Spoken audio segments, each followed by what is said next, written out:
Salam. 2 Mart 2025 buraxılış suallarına yenidən baxaq. 17-ci sual. Burada 17-dir, variantı dəyişə bilər, bəzi variantlarda fərqli ola bilər təbii ki. I can't go with you. Mən səninlə gedə bilmərəm. I am busy. Mən məşğulam. Deməli, səninlə gedə bilmirəm, çünki mən məşğulam. Burada sadəcə tərcümə etmək lazımdır, bağlayıcıdır. Though, although baxmayaraq ki deməkdir. As soon as kimi, before əvvəl. Cevabımız D, because olacaq. İkinci dəqiqə, qeyd edək. D.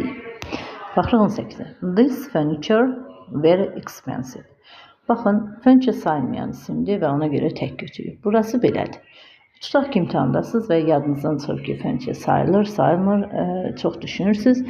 Burada sadəcə olaraq çox asan bir yol var, bunu söylədim. Variantlara baxırsınız. Aren't cəm, weren't cəm, are cəmdə, were cəmdə. Bir cərəyin tək olan izdir. Deməli, sizin cavabınız o tək olan izdir. Əgər düzgün olardısa, burada sayılmayan yox, sayılan cəmsim olarsa, onda 4-ü də düzgün olardı. Bir də variant ola bilməz. Ona görə cavabımız 18-ə izdir.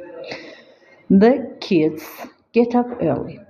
Modal fiillərin tərcümə etmək lazımdır.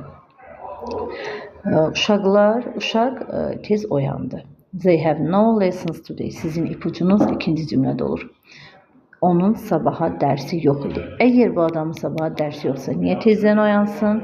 Ona görə oyanmamalıdır.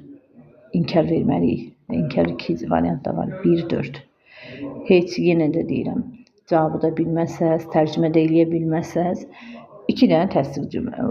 1, 2, 3, 5 dənə təsdiq var. Elə bir variant var, 2, 3, 5. Yoxdur. Ona görə cavabımız 1-4. Amma mütləq yenə də buna güvənməyin. O sadəcə olaraq sizə verdiyim ipuculardır. Ancaq yenə də diqqətli olun cavab seçən zaman.